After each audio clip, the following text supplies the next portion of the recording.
বিসমিল্লাহ ওয়াসসালাতু ওয়াসসালামু আলা রাসূলিল্লাহ আম্মা বা'দ।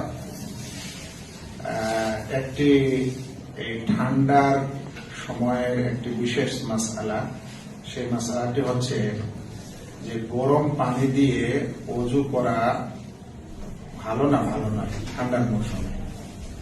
মানে যদি আমাদের কাছে একদিকে ঠান্ডা পানি থাকে আর একদিকে গরম পানি আছে, কিংবা খুব ঠান্ডা লাগছে ওই জন্য পানি গরম করে ওযু করতে চাচ্ছে, তো এখন কিছু মানুষ আছেন যারা মনে করেন যে না, ঠান্ডা পানিতে বেশি কষ্ট, তাই এতে বেশি সওয়াব, এই জন্য গরম পানি ব্যবহার করা ভালো নয়, এরকম কিছু মানুষ মনে করেন।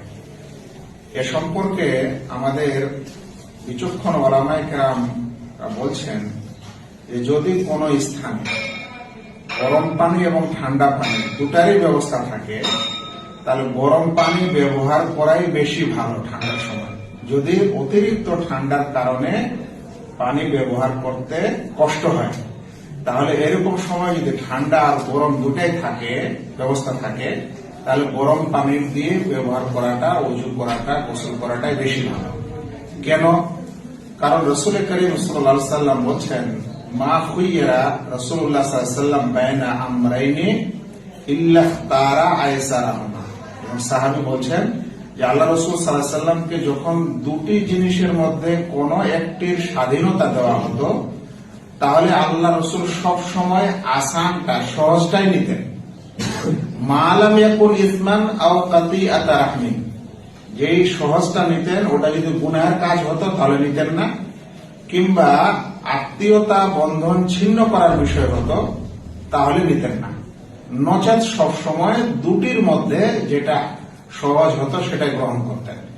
তাই ঠান্ডার সময় যদি কোনো মানুষের কাছে ঠান্ডা পানি এবং গরম পানি দুটিরই ব্যবস্থা থাকে, আর ঠান্ডা পানিতে ওযু করতে অসুবিধা হয়, তাহলে গরম পানি ব্যবহার করতে হবে। এতে কোনো অসুবিধা নেই, কোনো নেকির ঘাটতি নাই এবং কোনো শরীয়তি কোনো সমস্যা নেই। কিন্তু একটি কথা আসতে পারে যে তাহলে অন্য এক হাদিসে যেমন এসেছে, আল্লাহ রাসূল সাল্লাল্লাহু আলাইহি ওয়াসাল্লাম বলেছেন যে ইসবাগুল উযু আলাল মাকারিহ, কষ্টের সময় ওযু পূর্ণ রূপে করা। তার মানে কি? তার মানে হলো যে ওখানে ওই কষ্ট ছাড়া আর অন্য কোনো রাস্তা নেই। মানে দেখা গেল ঠান্ডা পানি আছে আর গরম পানির কোনো ব্যবস্থা নেই, তাহলে এরকম সময় কষ্ট হলে ওই ঠান্ডা পানি দিয়ে ওযু করবে, তাহলে তার জন্য ওই কথা এসেছে যে তার আজর বা তার সওয়াব বেশি হবে বা ডবল হবে। কিন্তু যখন দুটিরই ব্যবস্থা থাকবে তখন সহজটাই গ্রহণ করতে হবে।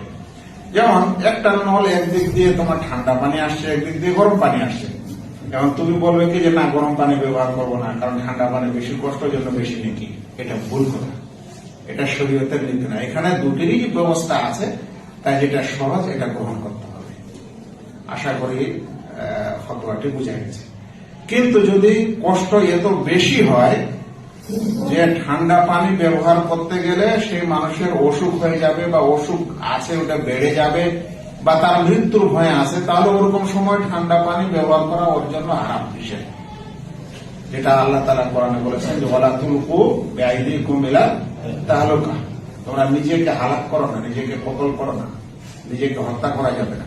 এটা তখন যখন যদি সত্যিকারে ওই ঠান্ডা পানি ব্যবহার করতে গিয়ে সে মানুষের অসুখ বেড়ে যায় কিংবা সেই মানুষের মৃত্যু হওয়ার আশঙ্কা থাকে। আসসালামু আলাইকুম।